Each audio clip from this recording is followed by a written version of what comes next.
नमस्कार दोस्तों, स्वागत है एक बार फिर से आपका अननोन अकेडमिक्स में। आज हम मॉडल प्रश्न पत्र देखने जा रहे हैं और ये देखने जा रहे हैं सामाजिक विज्ञान का। आज हम इसमें जितने भी मॉडल प्रश्न पत्र हैं जिनके सारे ऑब्जेक्टिव हैं वो सारे ऑब्जेक्टिव हम आज करेंगे। तो चलिए शुरू करते हैं। तो ये है हमारा पहला प्रश्न कि जब फ्रांस जीतता है तो बाकी यूरोप को सर्दी जुकाम हो जाती है, किसने कहा था? तो ये किसने कहा था? तो मेटरनी ने कहा था। 18 शाही की नागरिक संहिता को आमतौर पर जाना जाता है, तो इसे क्या कहते हैं? इसे नेपोलियन संहिता कहते हैं। बाबा रामचंद्र क्यों कौन थे? तो इसका आंसर है गिरमिटियम मजदूर थे। गांधी इरविन समझौता कब हुआ था? तो यहाँ देखिए सारा ऑप्शन अप्रैल में दिया गया है, जो कि गलत है। हुआ कब था? ये मार्च में हुआ था। मार्च कितना? तो ये 5 मार्च को। साल कौन सा? 1931। ठीक है। अगला है कि बंकिम चंद्र चट्टोपाध्याय द्वारा रचित वंदे मातरम गीत ये किस उपन्यास से लिया गया है? तो ये किस उपन्यास से लिया गया है? तो आनंद मठ से लिया गया। ब्रिटेन वुड सम्मेलन कब हुआ था? ये पूछ रहा है कौन से साल हुआ था? तो इसका आंसर है 1944 यानी 1944। अगला है प्रश्न कि किस उद्योग में स्पिनिंग जेनी का इस्तेमाल शुरू हुआ था? तो ये शुरू कौन से उद्योग में हुआ था? तो सूती कपड़ा उद्योग में। स्पिनिंग जेनी का काम क्या था? असल में स्पिनिंग जेनी काम करता था, कताई का काम करता था। अगला है कि किस समाचार पत्र ने वर्नाकुलर प्रेस एक्ट से बचने के लिए रातों रात अपनी भाषा बदल ली? वर्नाकुलर प्रेस एक्ट में क्या होता था? जो भी लैंग्वेज मातृभाषा में है, जैसे कि मराठी, गुजराती, ये सब सेंसर लग रहा था, यानी इन सब पत्रों पर अंग्रेज विरोधी कोई भी बयान नहीं दे सकते हो। तो ऐसे में अमृत बाजार पत्रिका ने क्या किया? अपनी भाषा को बदल दिया। ये अमृत बाजार पहले मराठी में हुआ करती थी, जिसने बदल करके अपना भाषा अंग्रेजी कर लिया रातों रात। हो से मेले का आयोजन कहाँ होता है? तो ये होता है त्रिनिदाद में। अगला देखते हैं। अगला है भारत में कैनाल कॉलोनी किस प्रांत में बनाई गई? कैनाल कॉलोनी कहाँ बनाई गई थी? तो ये बनाई गई थी पंजाब में। श्रीलंका स्वतंत्र राष्ट्र कब बना? तो हमारी आज़ादी के बाद, यानी कि 1948 में। यूरोपीय संघ का मुख्यालय कहाँ है? तो ये है ब्रुसेल्स में। संयुक्त राष्ट्र अमेरिका में किस प्रकार का शासन प्रणाली है? तो ये है अध्यात्मक। ठीक है, यानी कि यहाँ प्रेसिडेंशियल कानून चलता है। पंचायती राज को शक्तिशाली प्रभावी बनाने के लिए 73वां संविधान संशोधन ये कब किया गया था? ये पूछो कौन सा साल किया गया था? इसका आंसर है 92। अगला देखते हैं। अगला है सामाजिक भेदभाव किसके कारण उत्पन्न होता है? जाति के आधार पर, धर्म के आधार पर, भाषा। तो इसमें से ये सभी के आधार पर सामाजिक भेदभाव उत्पन्न हो सकता है। राजनीतिक दल के विषय में निम्नलिखित में से कौन सा कथन सही नहीं है? ये गलत पूछ रहा है। ठीक है, तो कौन सा गलत है? ये देखिए, राजनीतिक दल चुनाव में भाग लेते हैं, हाँ लेते हैं, ये सही है। राजनीतिक दल जनमत निर्माण में महत्वपूर्ण भूमिका निभाते हैं, हाँ ये भी सही है। राजनीतिक दल सरकार की नीति और कार्यक्रमों को जनता के समक्ष रखते हैं, हाँ ये भी सही है। राजनीतिक दल केवल अपने सदस्यों के हित का ख्याल रखते हैं, केवल अपने सदस्यों का नहीं, ये पूरे देश के लोगों का ध्यान रखते हैं। तो ये हो गया हमारा गलत, तो ये हो जाएगा हमारा ऑप्शन सही। यहाँ पूछा था गलत, ठीक है ना। हाँ, तो अगला देखते हैं फेडेकोर। फेडेकोर का संबंध किससे है? तो फेडेकोर बोलिविया से रिलेटेड है, जिसमें पानी के निजीकरण के विरुद्ध आंदोलन चला था। तो ये हो जाएगा हमारा आंसर। स्मॉल इज ब्यूटीफुल ये किसकी रचना है? तो ये है शुमशेर। यहाँ हिंदी में थोड़ा स्पेलिंग गलत है, इसको हिंदी में सुमाकर भी पढ़ते हैं। ठीक है। अगला है प्रोजेक्ट टाइगर कब आरंभ किया गया था? इसका भी ईयर पूछा, कौन सा साल स्टार्ट किया गया था? तो 1973 में। जल दुर्लभता का कारण कौन सा है? तो असमान वर्षा वितरण ये है। ये भी है तीव्र औद्योगिकरण मतलब उद्योग जब बनेगा तो उद्योग में पानी की आवश्यकता बढ़ जाती है। पानी जब आवश्यकता बढ़ेगी तो जल दुर्लभता का एक कारण बनेगा। अधिक जनसंख्या भी इसका कारण है, यानी कि इसका आंसर होगा उपयुक्त सभी। अगला प्रश्न है कि निम्न में से कौन सा एक पे फसल है? पे फसल, ठीक है ना। देखते हैं इसका ऑप्शन। तो इसका ऑप्शन दिया हुआ है चावल, गन्ना, चाय और कपास। तो आपको इसमें से पता चल गया होगा कि इसमें से केवल ये चाय ही पीते हैं हम लोग, बाकी सब नहीं पी सकते हैं। सबसे कठोरतम पदार्थ कौन सा है? तो ये तो सबको पता है, हीरा सबसे कठोरतम पदार्थ है। जमशेदपुर में स्थित निजी क्षेत्र में लौह इस्पात उद्योग का नाम क्या है? निजी क्षेत्र में जो इस्पात उद्योग है उसको क्या कहते हैं? उसको कहते हैं TISCO. Tata iron and steel company. भारतीय रेल परिवहन को कितने क्षेत्रों में बांटा गया है? अभी के हिसाब से देखा जाए तो ये अभी कितना है? 17 है। ठीक है, लेकिन एनसीईआरटी के हिसाब से ये कितना दिया हुआ है? 16। तो इसका आंसर ये होगा 16। भारत के चारों महानगरों को जोड़ने वाले सड़क को क्या कहते हैं? चारों महानगर कौन कौन से? दिल्ली, चेन्नई, मुंबई, कलकत्ता। तो इनको जोड़ने के लिए जो सड़क बनाई गया उसको कहते हैं स्वर्णिम चतुर्भुज। ठीक है, गोल्डन क्वाड्रिलेटरल। कपास की फसल को कितने पाला रहित दिनों की आवश्यकता होती है? पाला रहित मतलब ठंड से बचा हुआ, तो कितने दिन चाहिए? तो 210 दिन चाहिए। अगला कि लोगों के लिए विकास का अर्थ किस प्रकार के होते हैं? समान, भिन्न भिन्न, सामूहिक या व्यक्तिगत। तो सभी लोग हैं, सभी लोगों का विकास अलग अलग है। किसी के लिए खाना मिल जाना ही विकास है, किसी के लिए बहुत सारे पैसे कमाना विकास है। तो सबके लिए क्या है? अलग अलग है, यानी कि भिन्न होगा। भिन्न का मतलब अलग होता है। किसी देश की कुल आय को उसकी कुल जनसंख्या से भाग देने पर क्या प्राप्त होता है? तो यहाँ पे बोल रहा है कि कुल आय हो गया जितना भी कमाए, कुल आय बटा कुल जनसंख्या। तो इस फॉर्मूले से जो मिलता है हमें उसे हम कहते हैं प्रति व्यक्ति आय और औसत आय, यानी कि इससे जो मिलता है उसको हम प्रति व्यक्ति आय कहते हैं, जिसे अन्य शब्दों में औसत आय भी कह सकते हैं। यानी कि इसका आंसर क्या होगा, ये होगा, ए और बी दोनों। ठीक है। कृषि डेयरी खेती ये किस क्षेत्र से संबंधित है? तो यहाँ बोल रहा है कृषि डेयरी खेती, ये प्रकृति से संबंधित है। प्रकृति से जो भी चीज़ हम उत्पन्न करते हैं उसको हम रखते हैं प्राथमिक क्षेत्र में। तो ये कौन सा क्षेत्र से? प्राथमिक क्षेत्र से। तृतीयक क्षेत्र को किस क्षेत्र के नाम से जानते हैं? तो इसे सेवा क्षेत्र के नाम से जाना जाता है। बैंक जमा राशि का बड़ा भाग का उपयोग किस लिए करते हैं? तो ये मेनली कहते हैं ऋण देने के लिए, कर्ज देने के लिए। विनिमय का माध्यम किसे कहते हैं? विनिमय का माध्यम किसे कहते हैं? तो मुद्रा को विनिमय का माध्यम कहा जाता है। विश्व व्यापार संगठन की स्थापना कब हुई थी? यहाँ ऑप्शन देखिए, 1971 दिया हुआ है, 1981 दिया हुआ है। अगला देखते हैं ऑप्शन। अगला ऑप्शन है 1991 और 2001। तो ये जो चारों ऑप्शन थे हमारे, ये चारों के चारों ऑप्शन हमारे गलत हैं। ठीक है। ये 1971, 1981 और उसके बाद 1991 और 2001 ये सब गलत है। इसका आंसर क्या होगा? इस क्वेश्चन का आंसर होगा 1995। ठीक है, ये याद रखिएगा। अगला देखते हैं क्वेश्चन। अगला क्वेश्चन है विश्व व्यापार संगठन यानी कि WTO का मुख्यालय कहाँ है? तो इसका मुख्यालय कहाँ है? इसका मुख्यालय है जेनेवा में। अगला है क्वेश्चन कि उपभोक्ता आंदोलन का उदय कब हुआ था? तो उपभोक्ता आंदोलन का उदय हुआ था 1960 के दशक में। तो अगला प्रश्न है कि उपभोक्ता संरक्षण अधिनियम कोपरा कब पारित हुआ था? यानी कि कंज्यूमर प्रोटेक्शन एक्ट कब पारित हुआ था, ये बताना है। तो ये पारित हुआ था 24 दिसंबर 1986 को, इसलिए 24 दिसंबर को हम उपभोक्ता दिवस भी मनाते हैं। अगला प्रश्न है भारत में महिलाओं के लिए किसमें सीटें आरक्षित की गई है? यहाँ पे सीटों का आरक्षण कौन से जगह किया गया है? लोकसभा में नहीं है, राज्यसभा में भी नहीं है, विधानसभा में भी नहीं है। कहाँ है? तो पंचायत में है। वह व्यक्ति जो पुरुष और महिलाओं के लिए समान अधिकार और अवसर में विश्वास रखता है उसको क्या कहते हैं? तो उसे कम्युनिस्ट भी नहीं कहते, राष्ट्रवादी भी नहीं कहते, उसे समाजवादी भी नहीं कहते, उसे जातिवादी भी नहीं कहते। उसे क्या कहते हैं? उसे कहते हैं नारीवादी। ठीक है। इसके बाद अगला प्रश्न है कि भारतीय जनता पार्टी का मुख्य प्रेरक सिद्धांत क्या था? तो उसका सिद्धांत था समग्र मानवतावाद। अंतिम प्रश्न है इसका, लोगों का एक संगठित समूह जिसका उद्देश्य चुनाव लड़ना और सत्ता की प्राप्ति करना है क्या कहलाता है? यहाँ चुनाव लड़ना है और सत्ता भी चाहते हैं, तो इन्हें क्या कहते हैं? इन्हें राजनीतिक दल कहते हैं। तो ये हो गया हमारा पहला सेट। अब अगला सेट करते हैं, ये है हमारा सेट 2। ठीक है। इसका पहला प्रश्न है जर्मनी का एकीकरण कब पूरा हुआ था? तो जर्मनी का एकीकरण कब पूरा हुआ था? तो ये हुआ था 1871 में। प्रसिद्ध बुक हिंदू स्वराज की रचना किसने की थी? तो इसकी रचना की थी महात्मा गांधी ने। पूना पैक्ट कब पारित हुआ था? पूना पैक्ट पारित हुआ था सितंबर 1932 में। अगला है अर्थशास्त्र में अंतर्राष्ट्रीय आर्थिक विनिमय में किन गतिविधियों का प्रभाव को उल्लेख किया गया? इसमें व्यापार का बात किया गया, श्रम का बात किया गया, इसमें पूंजी का भी बात किया गया, यानी कि इसका आंसर क्या होगा? उपयुक्त सभी होगा। अगला प्रश्न देखते हैं। पांचवा प्रश्न है जॉबर क्या था? तो जॉबर एक विश्वस्त पुराना कर्मचारी हुआ करता था।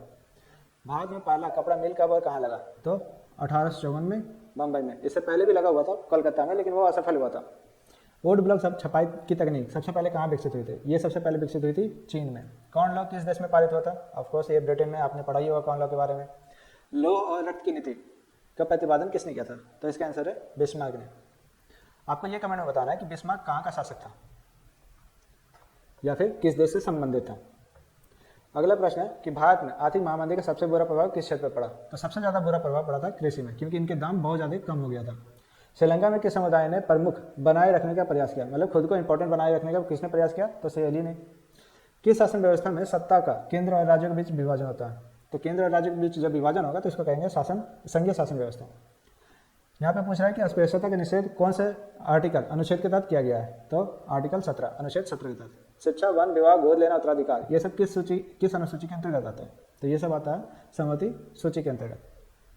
अगला प्रश्न है कि नर्मदा बचाओ आंदोलन का मुख्य उद्देश्य क्या था? तो इसका मुख्य उद्देश्य था बांध बनने से रोकना। अगला प्रश्न है कि भारत राष्ट्रीय कांग्रेस की स्थापना कब हुई? तो भारतीय राष्ट्रीय कांग्रेस की स्थापना हुई 1885 में। ये याद रखिए दोस्तों क्वेश्चन का आंसर कि भारतीय राष्ट्रीय कांग्रेस की स्थापना हुई थी 1885 में। संयुक्त राज्य अमेरिका में नागरिक अधिकार आंदोलन कब हुआ? इसका ऑप्शन क्या क्या है देख लेते हैं। पहला है 93 से 58, दूसरा 54 से 68 और तीसरा है देखते हैं 1960 से 68 और 66 से 76। तो इसका आंसर क्या हो जाएगा दोस्तों? इसका आंसर हो जाएगा इससे पहले जो ऑप्शन था, कौन सा था? ये वाला 1854 से 68। तो नागरिक अधिकार आंदोलन कब से कब तक चला था? ये चला था 1954 से 68 तक। ठीक है, अगला देखते हैं प्रश्न। अगला प्रश्न है कि संविधान की किस अनुसूची में भाषा का वर्णन है? तो कौन सी अनुसूची है? ये 8वीं अनुसूची है। पंचायती राज पंचायतों में महिलाओं के लिए कितने प्रतिशत आरक्षण का प्रावधान किया गया? तो ये 33% आरक्षण का प्रावधान किया गया। इसको 1/3 भी लिख सकता है, तो याद रखिएगा 33% दे या 1/3 दे, यही होगा आंसर। विश्व में सबसे अच्छी शासन व्यवस्था कौन सी व्यवस्था मानी जाती है? इस क्वेश्चन का आंसर आप लोग कमेंट में दीजिएगा। इनमें से किन राज्यों में काली मृदा पाई जाती है? तो गुजरात, महाराष्ट्र, ठीक है, मध्य प्रदेश, कर्नाटक, तमिलनाडु, इन क्षेत्रों में काली मृदा मिलती है। तो इसमें से कोई भी अगर ऑप्शन मिला है तो वही आपका आंसर होगा। अगला है कि कॉर्बेट राष्ट्रीय उद्यान किस राज्य में है? तो कॉर्बेट राष्ट्रीय उद्यान कौन से राज्य में है? इसका आंसर हो जाएगा उत्तराखंड। जिम कॉर्बेट की बात कर रहा हूँ, ठीक है, जिम कॉर्बेट राष्ट्रीय उद्यान नेशनल पार्क। तो ये कहाँ पर है? ये उत्तराखंड में है। सरदार सरोवर बांध गुजरात के किस नदी पर है? तो ये बहुत सारा न्यूज़ में था ही। इसका आंसर हो जाएगा नर्मदा। इनमें से किसे सुनहरा रेशा कहते हैं? यहाँ पे बोल रहा है सुनहरा रेशा। सुनहरा रेशा किसको कहते हैं? जूट को कहते हैं। झारखंड में कोडरमा किस खनिज के लिए फेमस है? तो ये अभ्रक के लिए फेमस है।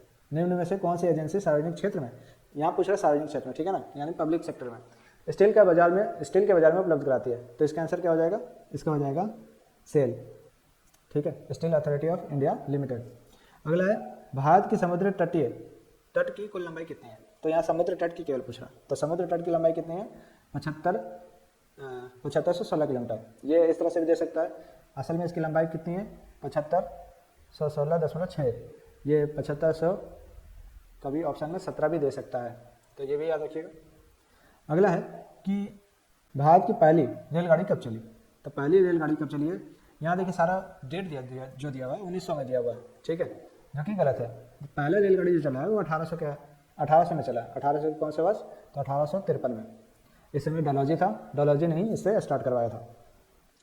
निम्न में से कौन परंपरागत ऊर्जा स्रोत का उदाहरण है? तो यहाँ पे पहला है सौर ऊर्जा, दूसरा पवन ऊर्जा। तो ये देखिए सौर ऊर्जा पवन ऊर्जा यहीं से आप काट सकते हैं कि सौर ऊर्जा हो चाहे पवन ऊर्जा हो, ये दोनों क्या है? ये गैर परंपरागत है। परंपरागत ऊर्जा स्रोत जिसका हम शुरू से मतलब प्राचीन काल से ही यूज़ करते आ रहे हैं। सौर ऊर्जा पवन ऊर्जा का हमने शुरुआत से यूज़ नहीं किया है, हाल में ही इसे हमने डेवलप किया। तो ये क्या है? गैर परंपरागत ऊर्जा स्रोत है। बाकी के दो ऑप्शन देख लेते हैं। बाकी के दो ऑप्शन ये है, सी है कोयला और डी है परमाणु ऊर्जा। परमाणु ऊर्जा भी परंपरागत स्रोत नहीं है, तो कोयला का प्रयोग हम बहुत पहले से करते आ रहे हैं प्राचीन काल से, तो इसका आंसर हो जाएगा कोयला। 1992 में पृथ्वी सम्मेलन किस देश में आयोजित किया गया था? तो पृथ्वी सम्मेलन कहाँ हुआ था? रियो डी जेनेरियो में। तो रियो डी जेनेरियो कहाँ है? यह है ब्राज़ील में। अगला है कि देशों के विकास की तुलना करने के लिए सबसे महत्वपूर्ण आधार क्या है? तो देश का जो विकास का तुलना करना है उसके लिए सबसे अच्छा है प्रति व्यक्ति आय या औसत आय। प्रति व्यक्ति आय को पर कैपिटा इनकम भी कहते हैं, ठीक है। अगला है कि औसत आय को डैश के रूप में जाना जाता है। तो औसत आय को हम जानते हैं कि इसे प्रति व्यक्ति आय के रूप में भी जाना जाता है। सेवा क्षेत्र में किस तरह की गतिविधियाँ शामिल है? तो परिवहन, संचार और बैंकिंग। जीवन बीमा की गतिविधि है, जीवन बीमा की जो गतिविधि है वो कौन से सेक्टर की है? तो ये तृतीय क्षेत्र की है। वर्तमान में कागज के पैसे के अलावा किस रूप में धन का उपयोग बढ़ता जा रहा है? तो प्लास्टिक मनी का। बुक के हिसाब से वर्तमान में देखा जाए तो ऐसे डिजिटल मनी बढ़ती है, लेकिन बुक के हिसाब से देखा जाए तो प्लास्टिक मनी यानी कि डेबिट कार्ड, क्रेडिट कार्ड, इसकी उपयोगिता बढ़ती जा रही है। धन का आधुनिक रूप क्या है? तो धन का आधुनिक रूप है सिक्के और नोट, ठीक है। धन को हम सिक्के नोट में रखते हैं, प्लास्टिक मनी कोई धन नहीं है, ठीक है। बहुराष्ट्रीय कंपनियों को क्या आकर्षित करती है? तो सस्ता श्रम, हाँ करती है। उत्पाद के लिए तैयार माल, ये भी करती है। तो यानी कि इसका आंसर क्या हो जाएगा? 37 का सी हो जाएगा। अगला प्रश्न है कि निम्नलिखित में से कौन सार्वजनिक मरम्मत सेवाओं को अंतर्गत आता है? सार्वजनिक मरम्मत सेवा, तो मोबाइल मरम्मत सेवाएं करेंगे तो ये क्या है? ये प्राइवेट है, जब मन करेगा तब खोलेगा बंद करेगा। वायरिंग मशीन बिक्री के बाद सेवाएं, ये भी बेकार है, ये भी प्राइवेट है। तो डाक सेवाएं क्या है? ये सरकार द्वारा संचालित होती है। तो ये क्या है? सार्वजनिक मरम्मत सेवाओं के अंतर्गत आता है। सूचना का अधिकार कब पारित किया गया था? तो सूचना का अधिकार यानी कि राइट टू इन्फॉर्मेशन ये 2005 में पारित किया गया था। राइट टू इन्फॉर्मेशन को RTI करके क्वेश्चन दे सकते हैं कि RTI अधिनियम कब पारित हुआ था। RBI के निर्देशानुसार बैंकों को कुल जमा राशि कितना प्रतिशत नगद रखना पड़ता है? नगद कितना रखना पड़ता है? तो बुक के हिसाब से 15%। वर्तमान में कितना है? 18% है, ठीक है। लेकिन बुक के हिसाब से आप लोग याद रखिए 15% इसका आंसर होगा। ये हो गया हमारा सेट 2। इसके बाद हम करेंगे सेट 3। तो चलिए उसको अब देखते हैं सेट 3 को। ये है हमारा सेट 3 का ऑब्जेक्टिव क्वेश्चन। पहला प्रश्न है कि वियना कांग्रेस की मेजबानी किसने किया था? तो इसके मेजबानी की थी ड्यूक मैटरनिक ने। अगला है कि जालियांवाला बाग हत्याकांड की घटना कब हुई? तो ये हुई थी 13 अप्रैल 1919 को। पूना पैक्ट किसके बीच हुआ था? तो गांधी और अम्बेडकर के बीच में हुआ था। अफ्रीका में रेंडर पेस्ट मवेशी प्लेग बीमारी कब फैली, यानी कि ये कौन से दशक में फैली, ये पूछ रहा है। तो इसका आंसर क्या हो जाएगा? इसका आंसर हो जाएगा सी। अगला है, यूरोप में कागज बनाने का पहला कारखाना कहाँ खोला गया? तो कहाँ खोला गया? ये खोला गया सबसे पहले इंग्लैंड में। ठीक है। अगला प्रश्न है कि वृहद उत्पादन की नीति किसने अपनाई थी? तो इसका आंसर है हेनरी फोर्ड ने। हेनरी फोर्ड कहाँ का था आदमी? ये था यूएसए का, अमेरिका का। ठीक है। सार्डिनिया पिडमॉन्ट का शासक कौन था? तो सार्डिनिया पिडमॉन्ट का शासक कौन है? विक्टर इमैनुअल है। वियना कांग्रेस के पश्चात फ्रांस में पुनः किस वंश का शासन स्थापित हुआ? वियना कांग्रेस में जितना भी नेपोलियन का किया गया था सबको रद्द कर दिया गया। तो उसके बाद जो पुनः कौन सा वंश बैठा इसका? तो फ्रांस में पहले से बोर्बो राजवंश था, तो उसी को बैठाया गया। अगला प्रश्न देखते हैं। तो अगला प्रश्न है कि यूनान को स्वतंत्र राष्ट्र कब घोषित किया गया था? तो इसे घोषित किया गया था 1832 में। ब्रिटिश भारत ने गिरमिटिया व्यवस्था को, श्रमिक व्यवस्था को किस वर्ष समाप्त किया गया? तो ये समाप्त किया था 1921 में। पंजाब में भूमि निम्नीकरण का प्रमुख कारण क्या है? तो भूमि निम्नीकरण का यहाँ सबसे प्रमुख कारण है अति सिंचाई, यानी सिंचाई बहुत ज़्यादा होती है, जिसके कारण यहाँ की भूमि क्या हो गई है? खराब हो गई है, उसका निम्नीकरण हो चुका है। अगला प्रश्न है कि राष्ट्रीय वन नीति के अंतर्गत कितना प्रतिशत भौगोलिक वन क्षेत्र वांछित है? वांछित मतलब रखना है, तो कितना प्रतिशत पूछा? प्रतिशत में बताना है इसका आंसर। तो इसका पहला ऑप्शन है 27%, दूसरा है 29%, तीसरा है 33% और चौथा है 43%। तो इसका आंसर हो जाएगा सी, 33% हमें रखना है। कौन सी संस्था पौधा और प्राणियों की विभिन्न श्रेणियों में बांटती है? तो इसका आंसर हो जाएगा IUCN बी। ठीक है। अगला प्रश्न है कि हीराकुंड बांध किस नदी पर बना हुआ?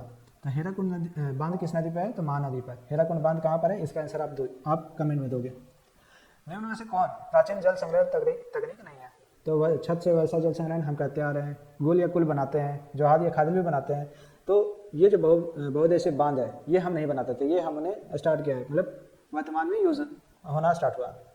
अगला प्रश्न है कि रेशम कीट पालन क्या कहलाता है? तो रेशम कीट पालन कहलाता है सेरिकल्चर। वह प्राकृतिक समरूप तक जिनकी एक निश्चित आंतरिक संरचना होती है क्या कहलाती है? वो है खनिज। अगला प्रश्न है कि वस्त्र, चीनी और वनस्पति तेल जो कृषि से अपना कच्चा माल तैयार करती है वो क्या कहलाती है? तो यहाँ पे क्या बोल रहा है? ये वस्त्र है, चीनी है, वनस्पति तेल है, जो कृषि से अपना कच्चा माल तैयार करे, तो कृषि से कर रही है तो ये क्या कहलाएगा? कृषि आधारित उद्योग कहलाएगा। दो देशों के मध्य व्यापार को क्या कहते हैं? दो देश के बीच हो रहा है, यानी कि अंतर्राष्ट्रीय व्यापार हो रहा है। अगला प्रश्न है भारत का सबसे प्राचीन कृत्रिम बंदरगाह कौन सा है? प्राचीन है और कृत्रिम मतलब जो बनाया गया है। तो इसका आंसर क्या हो जाएगा? इसका आंसर हो जाएगा चेन्नई। अगला प्रश्न है कि 1970 से 93 के बीच बेल्जियम के संविधान में कितनी बार संशोधन किया गया था? तो बेल्जियम का संविधान कितनी बार संशोधित किया गया है? ये किया गया है 4 बार। अगला प्रश्न है कि सत्ता के क्षैतिज वितरण से क्या तात्पर्य है? क्षैतिज वितरण का मतलब हम पहले बता चुके हैं, पहले कई सारे वीडियो में, इससे पहले मॉडल सेट क्रैश को सब में बताया हुआ है कि ये जो रेखा होती है इसको कहते हैं क्षैतिज रेखा। तो इसके आधार पर यहाँ पे होता है कार्यपालिका, यहाँ विधायिका और यहाँ पर होता है न्यायपालिका। तो ये जो वितरण है ये है सी नंबर, क्षैतिज वितरण का तात्पर्य ये है। अगला प्रश्न है कि राज्य पुनर्गठन आयोग का रिपोर्ट कब लागू किया गया? तो इसका लागू किया गया था 1956 में। अगला प्रश्न है भारत में राजनीतिक दल को मान्यता कौन देते हैं? तो मान्यता कौन देती है? इसका ऑप्शन देखते हैं। तो ऑप्शन है पहला राष्ट्रपति, दूसरा उपराष्ट्रपति, तीसरा चुनाव आयोग और चौथा विधि आयोग। तो इसका आंसर क्या होगा? इसका आंसर होगा चुनाव आयोग, यानी कि चुनाव आयोग क्या कहती है? किसी भी राजनीतिक दल को मान्यता देती है। ऐसी सरकार जो एक से ज़्यादा राजनीतिक दलों से मिलकर बनती है उसको क्या कहते हैं?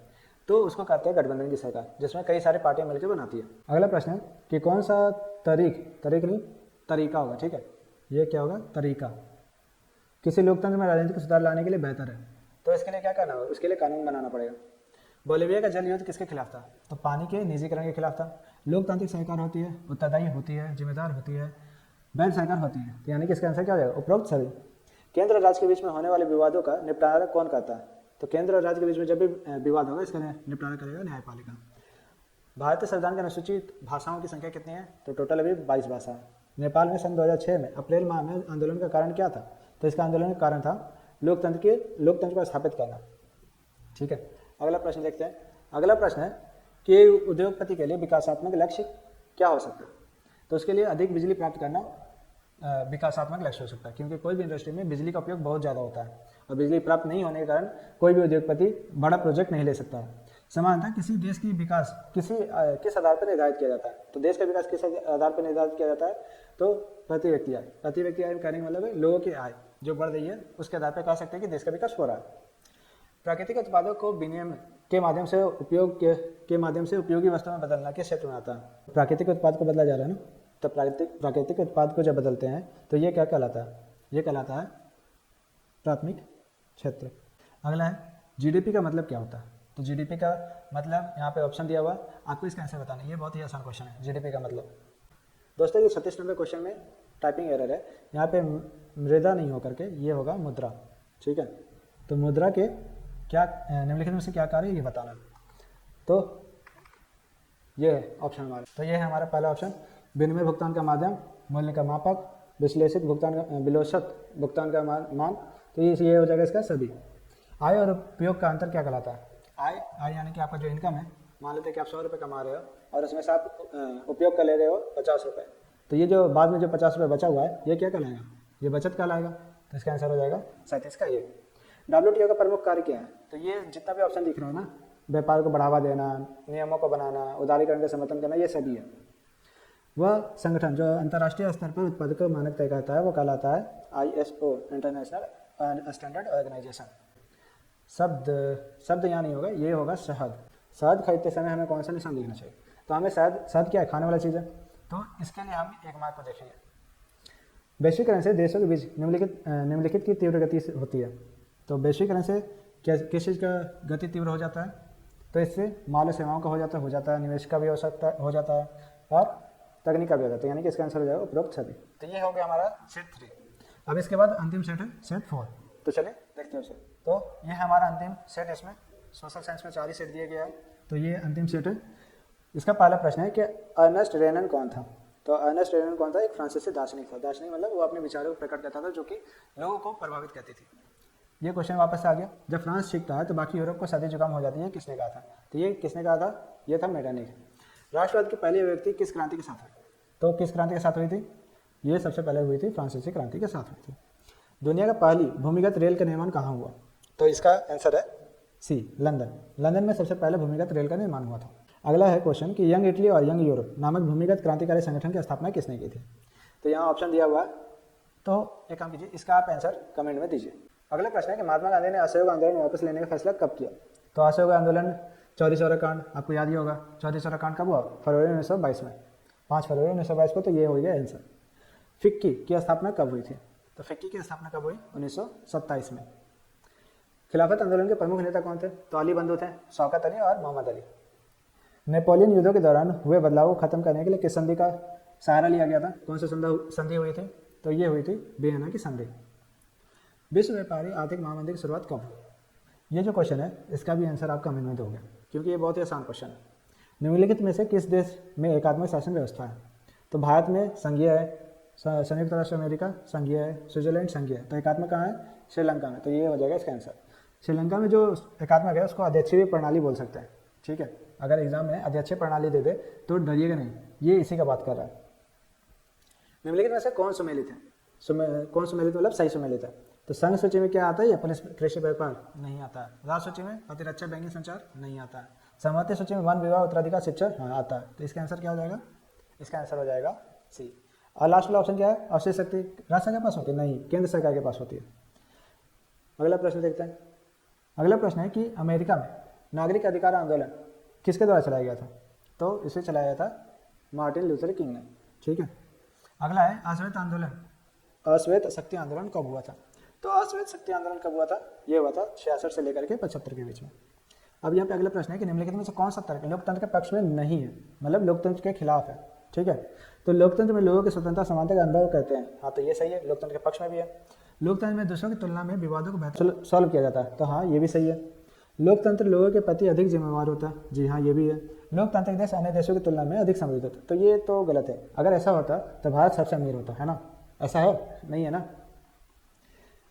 लोगों को राजनीतिक सुधार लागू करने में सशक्त बनाने वाला देश कौन सा अधिनियम है।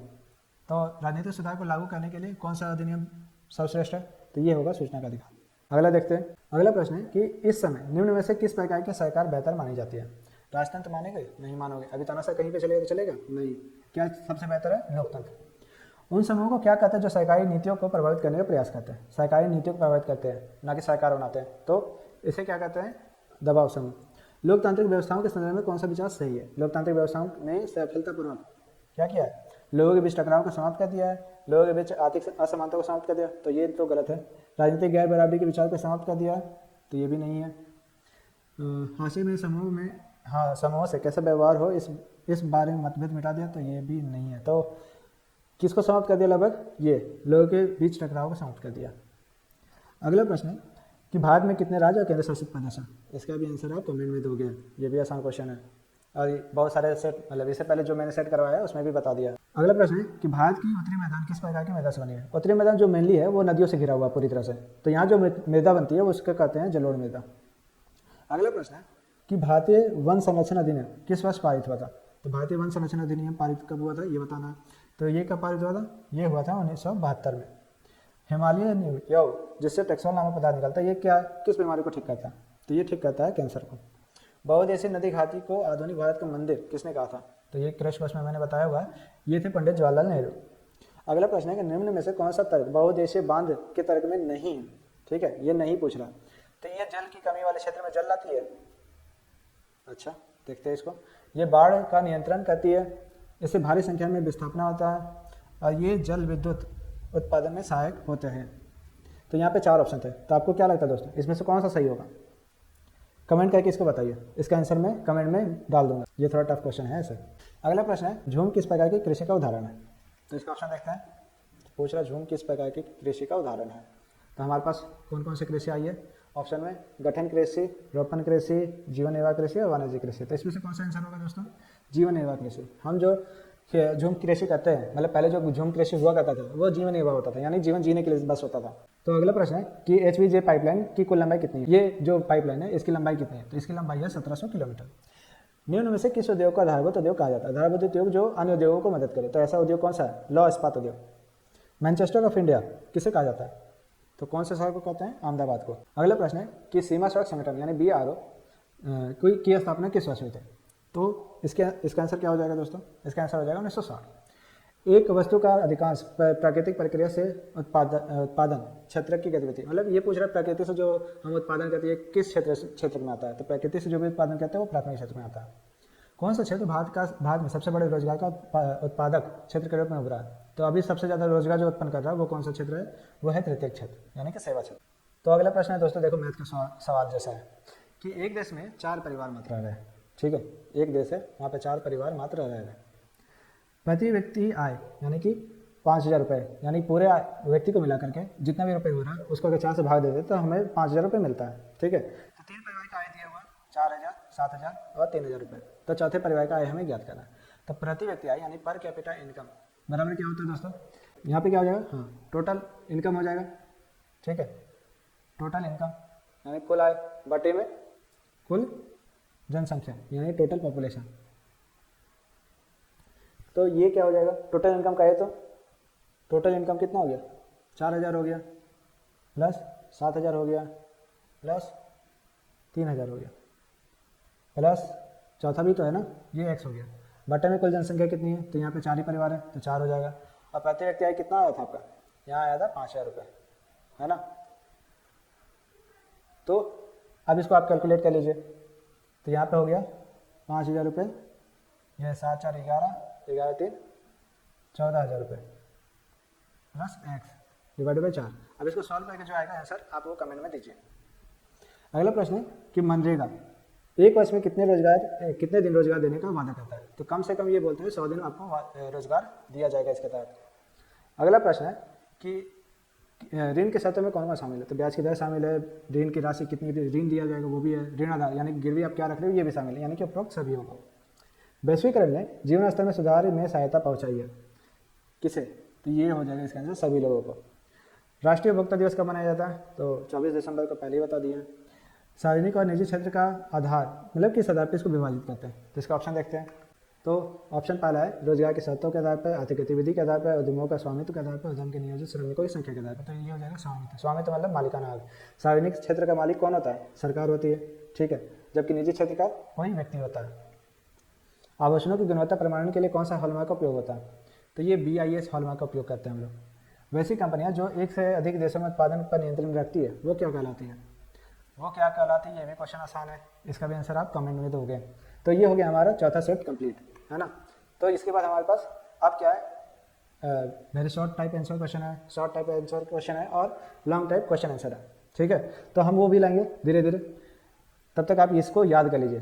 ये क्वेश्चन सारे इंपॉर्टेंट है और एग्जाम में हो सकता है कि 40 यही चारों सेट में से आ जाए, ठीक है, यानी कि 40 में 40 आपको लाने का ये अच्छा मौका है। मिलते हैं अगले क्लास में, तब तक के लिए गुड बाय, टेक केयर।